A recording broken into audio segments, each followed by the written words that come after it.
A magus, or magi for plural, was a Zoroastrian astrologer priest from ancient Persia or modern Iran, from which we get the term magic and magician.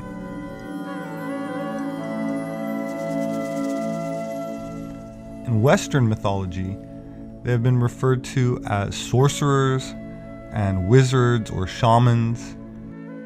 In Farsi, the Indo-European or Aryan language spoken in Iran, magi was the original term for fire worshipper.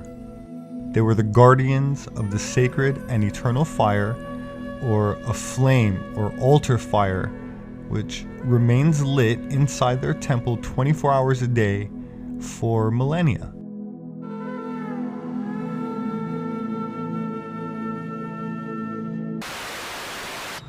This Zoroastrian fire temple in Yazd is a place of worship and increasingly a popular tourist destination.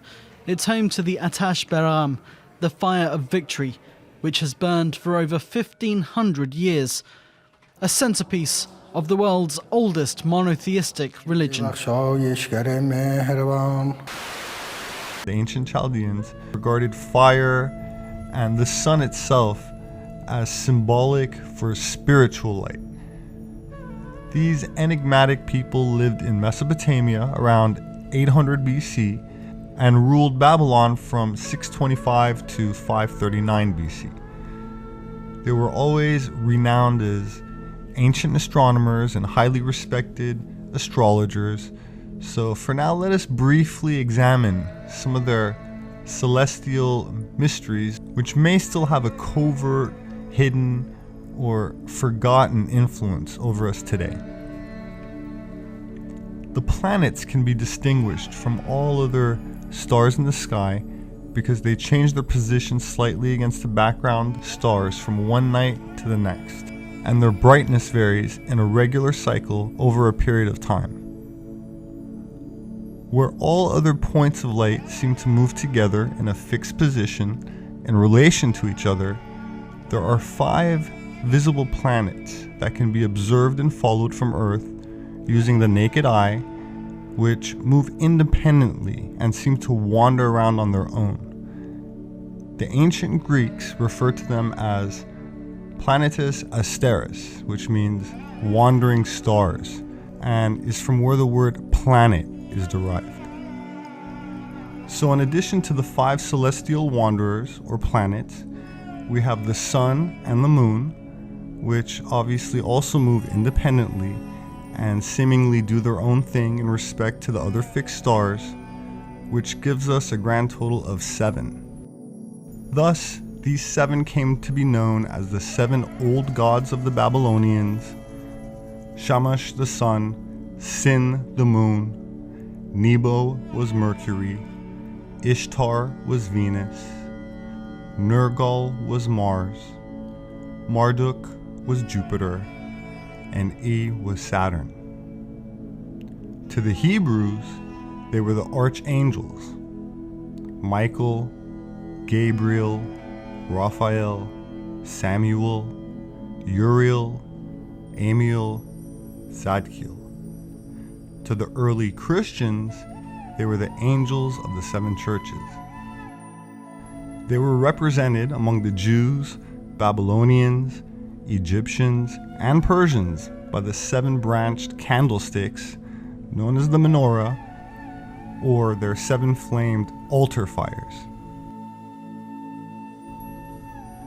Our days of the week were named after the planets of Hellenistic astrology, and by Hellenistic I mean relating to Greek or Macedonian history, from the death of Alexander the Great in 323 BC to the defeat of Cleopatra and Mark Antony by Octavian in 31 BC. So during this period, Greek culture flourished, and we can see the 7-day week spread throughout the Roman Empire. Mars was Ares, Mercury, Hermes, Jupiter was Zeus, Venus was Aphrodite, and Saturn is Kronos, and of course the sun and the moon. Where the sun and fire symbolically represented spiritual light, the 7 planetary deities also had an esoteric occult significance. Calendars and cycles of time were very important for things like agriculture and navigation, but there was another equally practical aspect to astrotheology, which definitely falls into the realm of internal alchemy, or let's call it spirituality, which is the true secret of all the solar mysteries, without exception. In the words of occultist Manly P. Hall, honorary 33rd degree Freemason, we begin our problem this evening with the problem or study of the 7 deities, or as Plutarch refers to the mystery, the 7-rayed God. Why was the 7 so vastly significant a number in ancient times? How does it happen that this number coincides with what the ancients called their planets, consisting of 5 planets we know today and 2 luminaries? These 7 bodies in peculiarly close relationship to the earth and appearing to move around it have for the longest period that we know been highly symbolical and highly significant in relation to theology. These 7 wanderers, these 7 planets, by the Egyptians, by the Persians, the Hindus, the Chinese, the Greeks, and many other peoples, particularly perhaps even the Babylonians, these 7 planets were always identified with 7 deities. These 7 deities, in all these different groups, divided and organized themselves in practically the same patterns. And the powers of these deities, regardless of the names by which they were known, were identical. Thus the number 7 comes to us with a tremendous and almost awe-inspiring pressure of validity. But we also know that in the Buddhist doctrine there were 7 primary Buddhistic powers. These 7, the great eternal bodhisattvas, are never represented, however, in their fullness. We have only 5. We have the mention of 7 Dhyana Buddhas, but we only have pictorial presentation of 5, arranged in the form of a hollow square with the 5th in the center. Now the Greeks had the same subterfuge of using 5 and 2 in a very strange combination. Philo-Judaeus tells us that the 7 planetary gods were the vowels, or the 7 powers of sound. Is it not interesting, therefore, that we are still having trouble with our 7 vowels? We only recognize 5. And we have a funny old doggerel verse that has been used in school for a long time. The vowels are A, E, I, O, and U, sometimes W and Y. We've never been able to quite arrange this W-Y situation. We have, however, the 5 vowels that we know. So this 5 again appears. And wherever this 5 appears, it has been tied to the planetary mystery. From the earliest studies of numerology, back in the classical period when folks really took it seriously, and at the time when it was applied directly to certain classic alphabets. And this is important because in ancient times men paginated and numeralized by means of letters, which we no longer do. Therefore pages were lettered instead of numbered, and every letter had its numerical equivalent, unvarying. We do not have this in English. But according to Pythagoras, the number 7 was the number of law. It was the number of the universe. It was the number of the gods and of the immutable principles which lie at the root of existence. Irenaeus tells us that one of the old Gnostic symbols of Christ showed the head of the Savior surrounded by a halo of 7 rays. These rays, assumedly, representing the 7 powers, the Messianic dispensation. We learn in the book of Revelation of 7 churches which are in Asia. And these, of course, carry very closely to the 7 chakras of the Tantric Vedantic system in India. And the moment we go into the problem of the 7 chakras, we come again into the 5-7 difficulty.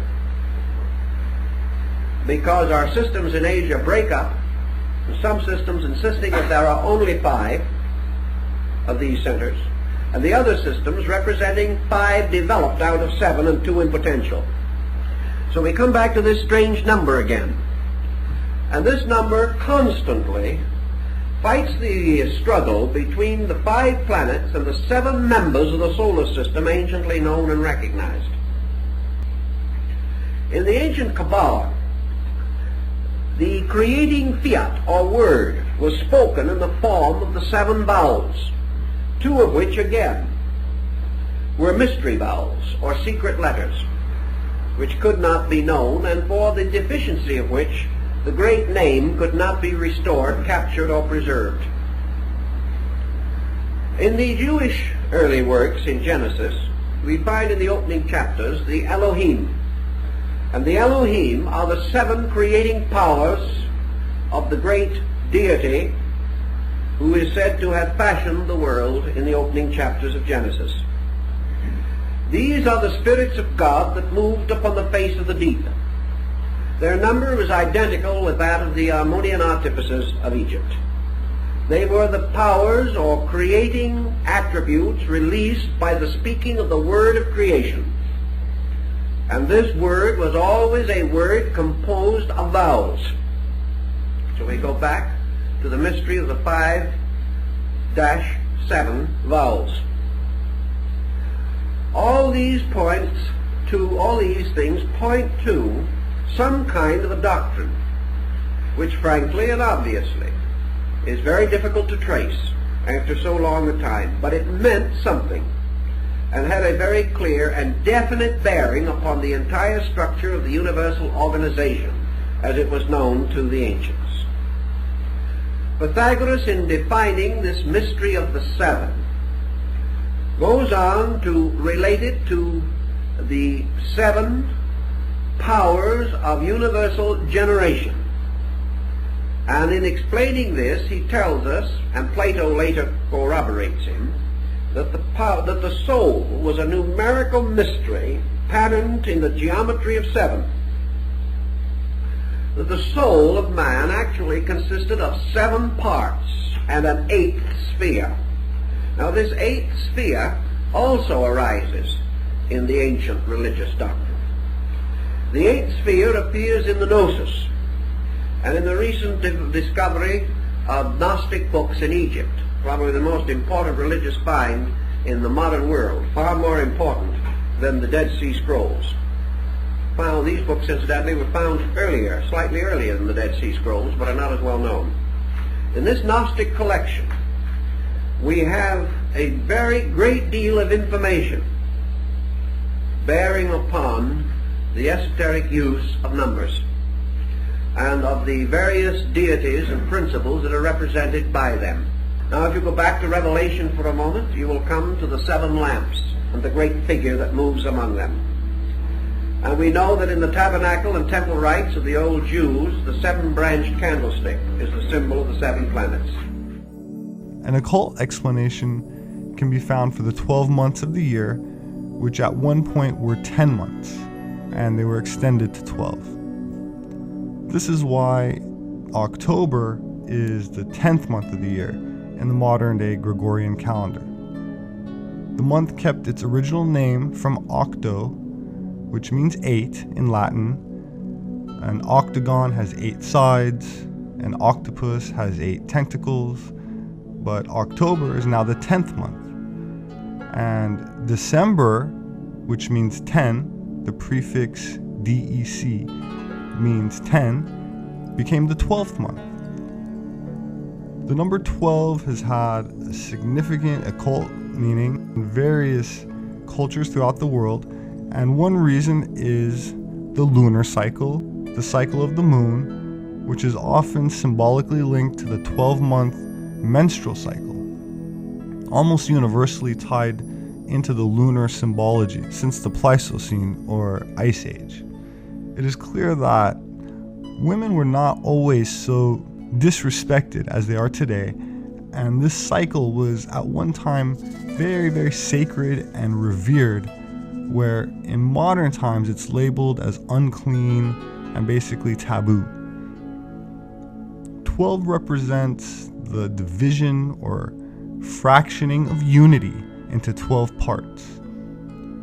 An ancient civilization, which likely spanned the entire globe, wanted to make sure a connection to this divine number was never lost. We can see the 12 labors of Hercules, 12 sons of Romulus, 12 knights of King Arthur's Round Table, 12 followers of Buddha, 12 followers of Quetzalcoatl, 12 tribes of Israel. We read about the 12 brothers of Joseph, the 12 great patriarchs, 12 disciples of Christ. The tree of life bears 12 fruits. And even Himmler and his 12 knights in the Nazi SS. So it's clear there's occult significance. 12 inches in a foot, 12 days of Christmas, 12 grades in school, and of course, the 3 important cycles of the day, year, and great year, which have the day and night divided into 12 hours, the 12 months of the solar year, and 12 zodiac ages of the great precessional year, respectively. So let's consult Manly P. Hall again and see what kind of insight he can shed on this. Now, in Greek mythology, there was a group called the Titans. And the Titans are the ones who stole Dionysus, or Zagreus, the son of Zeus, took him out into the fields of space, killed him, boiled his body, and ate the flesh.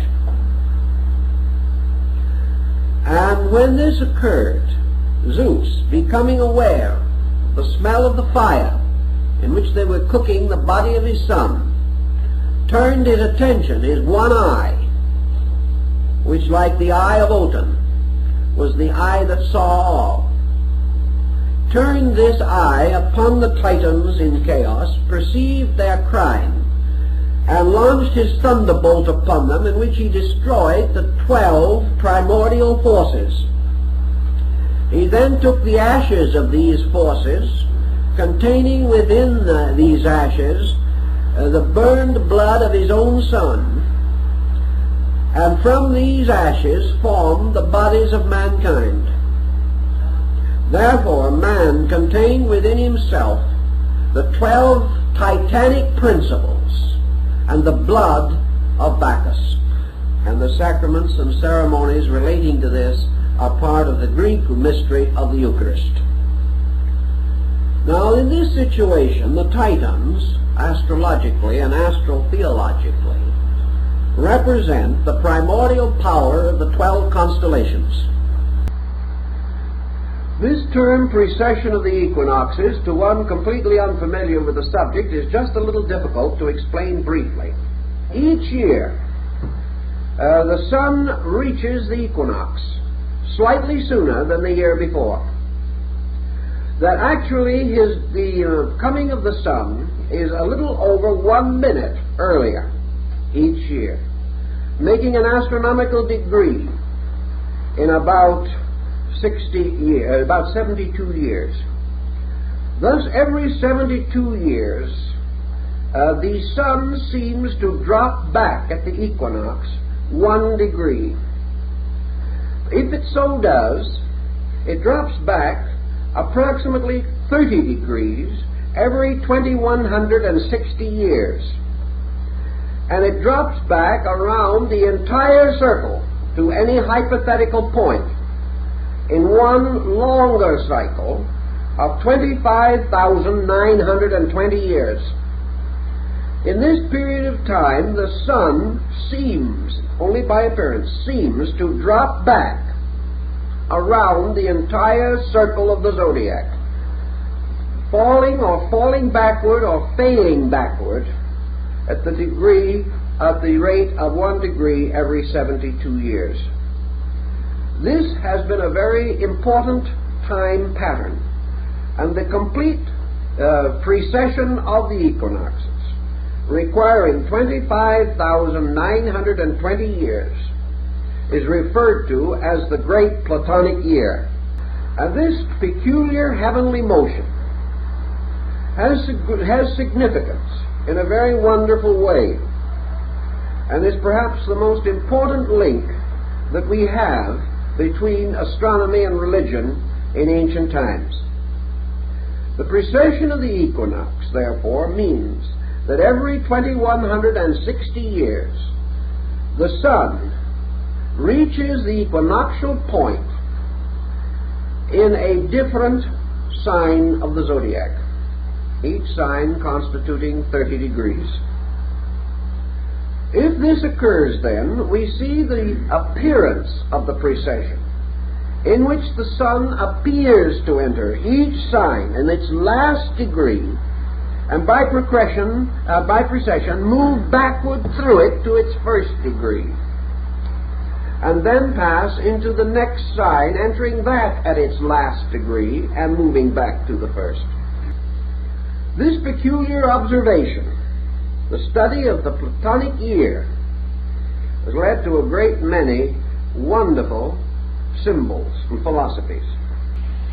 The first stargazers on their tall towers or ziggurats in the land of Babylon, these stargazers were astronomer priests.